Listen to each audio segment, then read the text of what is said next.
Apa khabar para pendengar cerita seram The Haunting Cruise dan PN? Semoga semuanya dalam keadaan sihat dan sejahtera. Ya, bagaimana puasa anda pada hari ini? Diharapkan semuanya puasa dalam keadaan yang baik lah ya. Diharapkan tak ada geng plastik hitam di sini. Baiklah saudara, pada malam ini Brother Fai akan kongsikan sebuah kisah yang menarik yang datangnya daripada Major Muhammad Fitri. Okay, Brother Fai dah ceritakan beberapa kisah daripada Major Muhammad Fitri ni. Dan pada kali ini tajuknya adalah Langsuir. Okay, ceritanya agak panjang sikit, tapi dia cerita yang menarik. Jadi mari kita sama-sama amati perlahan-perlahan kita dengar cerita ni ya. Okey. Langsuir ni orang kata macam Pontianak. Satu jenis syaitan yang amat hodoh. Muka, kulit kusam dan macam daging hanyir. Tak pakai kain putih macam dalam TV tu, tapi kainnya warna kotor koyak-koyak. Langsuir ni tak ada tuan.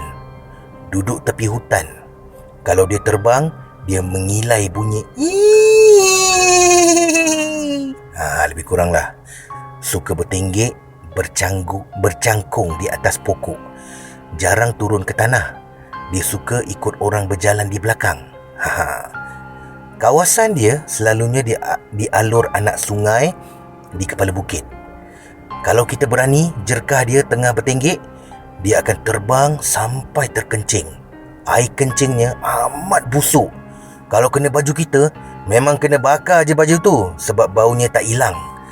Dia panggil nama kita dengan suara dia yang seram. Itu orang yang katalah. Saya bukan pakar ya. Okey. Ini pengalaman saya. Okey, baca perlahan-lahan ya. Bukan baca, dengar perlahan-lahan. Pada tahun 1999, waktu tu saya baru pangkat Lieutenant muda berumur 22 tahun di dalam batalion ke-16 RAMD, Regimen Askar Melayu Diraja, diarahkan bertugas operasi keselamatan di sempadan. Kami masuk ke Ops Pagar. Nama Ops Pagar kerana kami betul-betul ditempatkan di tepi pagar sempadan Malaysia, Thailand. Selari dengan pagar tu, ada satu jalan mini tar yang menyambungkan pos-pos kawalan tentera. Dulu ada 13 pos penempatan tentera yang ada ketika itu. Sekarang saya tak tahulah berapa yang ada. Ketua company saya ditempatkan di pos nombor 10. Betul-betul di hujung ladang Mardi di Bukit Tangga belakang UUM. Saya pula diletakkan di pos nombor 11. Sekarang pos tu dah ditutup. Jadi kedudukan kami betul-betul di tepi hutan di sempadan negara. Pos 11 ni unik. Ada 6 buah pondok penginapan dibuat dari kayu beratapkan zinc yang muat hanya 2 orang saja tiap pondok. Kiranya macam pondok tunggu durian. Cuma berdinding dan ada katil kayu kecil. Tak ada paip air, hanya guna air hujan dan perigi kecil. Kalau tak hujan, kami minum dan mandi guna perigi yang keruh tu. Elektrik pun tak ada. Hanya ada generator kecil. Itu pun dipasang hanya 3 jam setiap malam untuk jimat bekalan minyak. Jadi siang malam, pos kami ni hanya kedengaran bunyi-bunyi hutan saja sebagai hiburan. Kami duduk situ selama 2 bulan. Bayangkan, itulah namanya pengorbanan. Tentang tugas-tugas dalam operasi, saya tak perlulah cerita. Kita tumpu pada kisah Langsuir ni saja ya. Selepas seminggu duduk di situ, langsung tak hujan. Masalah air sudah kritikal. Jadi saya pun cari punca air di keliling pos. Kebetulan ada satu alur anak sungai yang jaraknya 150 meter dari pos, tapi dalam hutan. Air di alur tu amat kecil, hanya meleleh sebesar ibu jari saja. Saya pun arahkan semua pelaton saya buat gotong royong Bina empangan air kecil dengan pokok-pokok untuk takung air tu. Selepas 3 hari, siaplah empangan kecil kami sedalam 1 meter. Besarnya pun hanya 2 depa. Bolehlah buat mandi dan air nak memasak lah. Satu malam, lebih kurang jam 8 malam lebih kurang ya. Selepas generator sudah on, 2 orang anak buah saya dalam gelap pergi ke tadahan air itu nak ambil air untuk masak. Sampai di situ, mereka suluh dengan lampu. Nampak satu lembaga perempuan, rambut panjang, tengah mencangkung dan macam kunyah bangkai katak, dengan darah penuh di mulut dan badannya. Apa lagi, terkejut dan larilah anak buah saya. Mereka beritahu saya hal tu. Saya hanya diam, saya tak kata apa-apa. Selepas generator ditutup pukul 9 malam, pos jadi gelap gelita. Saya cuba tidur tapi tak boleh kerana hati rasa tak tenang. Tiba-tiba ada suara lembut tapi seram. Saya dengar di balik dinding kayu. Di dinding kayu pondok saya. Fitri, mari Fitri. Lebih kurang macam itulah. Terus saya bangun dan capai senjata M16 carbine saya dalam gelap. Saya jerkah, "Hoi!" Terus benda tu pergi jauh sambil mengilai. Jantung saya berdebar. Apa pula dugaan aku kena ni Saya jerit panggil pengawal yang bertugas menjaga pos waktu malam. "Guard! Siapa yang bertugas sekarang?" Senyap. Tak ada balasan. Saya panggil lagi. Senyap lagi. Ish, mana pergi askar aku ni? Mati dah ke? Detik hati saya lah. Saya ambil lampu suluh, berjalan ke tempat pos pengawal. Lah, tertidur rupanya dia. Keletihan tugas meronda waktu siang tadilah tu. Esoknya, waktu nak mandi pagi, saya turun ke tempat tu. Betul, ada beberapa bangkai katak yang sudah digigit dan dihancurkan. Saya pandang ke atas, lihat keadaan pokok di keliling situ sambil dengar suasana yang sunyi.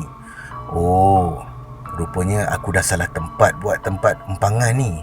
Patutlah aku terlupa.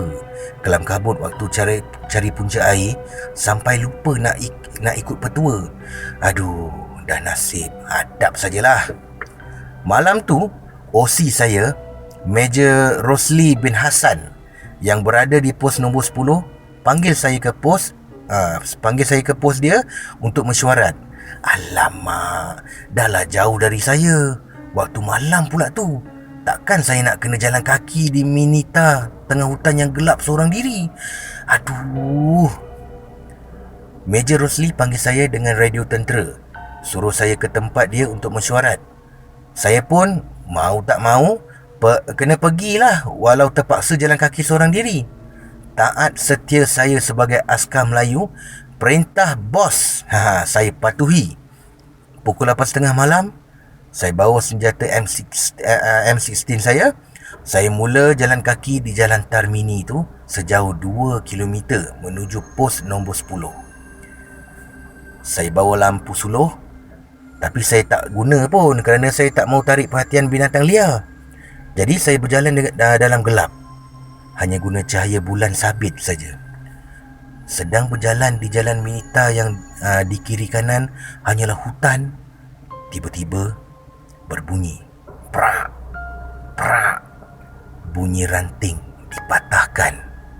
Saya berhenti, pandang kiri kanan. Saya risau kalau binatang liar. Saya cekah senjata dan bersedia. Saya tidak bergerak. Saya perhati betul-betul di kiri dan kanan. Tiba-tiba di depan saya, lebih kurang 50 meter di atas jalan tar tu, saya nampak susuk macam perempuan sedang berdiri. Allahu Akbar. Saya cepat-cepat buka lampu dan suluh. Ya Allah, Lang Sui. Dia sedang berdiri tegak dengan rambut panjang di tengah jalan, menghalang jalan saya nak ke pos Meja Rosli. Dalam hati, kena dah aku kali ni. Saya mula rasa takut. Saya terus teringat ilmu guru saya beri. Saya melutut ke tanah. Dua-dua jari manis saya pula tikam ke tanah. Saya tarik nafas dan baca A'udzu bikalimati tammatin min syarri ma khalaq 3 kali. Al-Fatihah 1 kali, baca 3 kul dan baca inna ja'alna fi a'naqihim sampai habis, iaitu ayat 8 hingga 9 surah Yasin. Lepas tu saya tarik nafas, tahan. Saya sapu kening-kening saya dengan jari manis, sapu muka dengan tapak tangan dan sampai ke dada. Saya tepuk dua-dua tangan saya ke tanah dan jerit, Allahu Akbar! Terus saya bangun berdiri tegak. Hilang rasa takut. Terus jadi garang seperti harimau. Nafas saya di hidung jadi panas dan mata saya jadi tajam. Saya lihat Lang Sui itu masih berdiri. Saya jadi marah, terus berlari kejar ke arah dia. Lang Sui itu terus terbang ke arah hutan. Saya berhenti kejar dia. Dada saya naik turun. Saya terus berzikir nafas para wali. Ya Rahim waktu tarik nafas dan Ya Rahman ketika lepas nafas. Tenangkan degupan jantung. Saya teruskan berjalan ke depan sambil jari genggam senjata saya dengan kuatlah. Mulut dan nafas terus berzikir, Ya Rahman, Ya Rahim. Sampai saja di tempat Meja Rosli, beliau ajak saya minum teh dan makan kuih. Lah, saya ingatkan dia panggil Alda Mesyuarat. Rupanya dia tengah bosan dan saja nak ajak saya layan cerita Hindustan dengan dia. Waktu tu baru keluar VCD cerita Kush Kush Hota Hai. Aduh, saya tepuk dahi lah. Layan je lah, dia kan bos saya kan. Maka saya pun layanlah cerita Hindustan dengan dia. Habis saja, dia sambung pula dengan Dil Tul Pagar Hey pula. Alamak, tempat dia tak apalah, generator ada 2, stok minyak pun banyak. Jadi boleh on generator sampai lewat malam. Pukul 2 pagi, tamat dah semua cerita Hindustan tu. Saya minta tolong dari Meja Rosli untuk hantar saya pulang ke tempat saya. Nasib baik dia bagi kereta Land Rover dia. Kalau tidak, terpaksalah saya jalan kaki semula ke tempat saya. Pemandu Meja Rosli dan seorang lagi anggota tentera hantar saya pulang pukul 2.30 pagi. Selamat saya. Beberapa malam tiada gangguan. Tapi di satu malam selepas tu, dalam gelap gelita, sedang saya nyenyak tidur di pondok saya, tiba-tiba ada benda jatuh di atap zinc saya. Kedegung bunyi dia. Saya terjaga.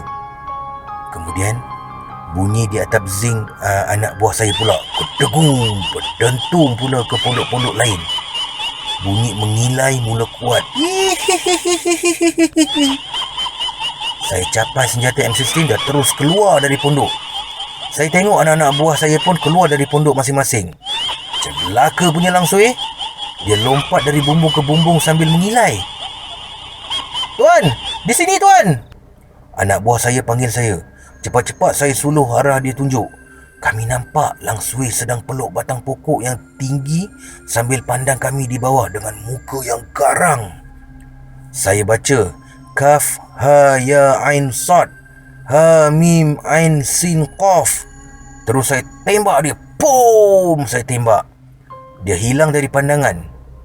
Cepat buka generator, pasang lampu semua. Saya arahkan. Tengok jam pukul 2 pagi. Aduh, ini semua masalah ni. Saya sebagai ketua kena cari jalan lah. Kalau tidak, macam mana kami nak duduk sini buat operasi 2 bulan? Esok malamnya, saya duduk bersendirian dan mula baca ayat-ayat Quran seperti yang guru saya ajarkan. Saya seru panggil ketua jin Islam yang saya berkenalan waktu saya operasi gubir di hutan empangan Ahning, Kedah. Beliau tiba di pondok saya dengan bau yang wangi, beri salam dan berbincang dengan saya. Beliau bersetuju untuk hantar jin-jin Islam bantu saya kawal kawasan tu, sementara saya sibuk buat kerja-kerja operasi di situ. Sejak itu tak ada lagi gangguan dari Yelang Su itu. Tamat 2 bulan operasi, saya pulang ke kem di Kelantan dan jin-jin Islam tu juga pulang ke tempat asalnya. Apa jadi pada orang yang operasi selepas saya? Entahlah. Pandai-pandailah mereka bawa diri. Atas sebab peribadi, saya sudah putuskan segala hubungan dengan semua jin Islam tu di Masjid Jin, Mekah, sewaktu saya umrah tahun 2013. Baiklah saudara, sebagai pengajaran dalam cerita ni yang pertama, kalau kamu ajar diri dan keturunan kamu jadi penakut, maka segala makhluk lain akan jadi berani pada kamu. Orang yang berani jarang dapat hidup lama atas dunia, dan orang yang penakut tidak pernah rasa sebenar-benar hidup atas dunia. Yang kedua, jika kamu belajar dan hafal 100 ilmu sekalipun, tapi hati kamu tak yakin dengan ilmu yang kamu sudah belajar, maka ilmu itu tidak akan jadi ilmu yang ada hikmat dan tidak memberi manfaat. Jangan jadi burung kakak tua. Kamu tu manusia. Jadi biarlah belajar sedikit tapi yakin sepenuh hati, dan belajar banyak tapi tidak berguna sampai ke mati. Yang ketiga, belajarlah ilmu moden dan ilmu tradisional untuk kelangsungan hidup. Tetapi syaratnya, ilmu moden dan ilmu tradisional kenalah saling melengkap, bukan saling melingkup. Akhir kata dari saya, insan kecil dari kampung yang merantau mencari rezeki di tempat orang. Saya bukan insan yang hebat. Allah saja yang maha hebat. Sekian.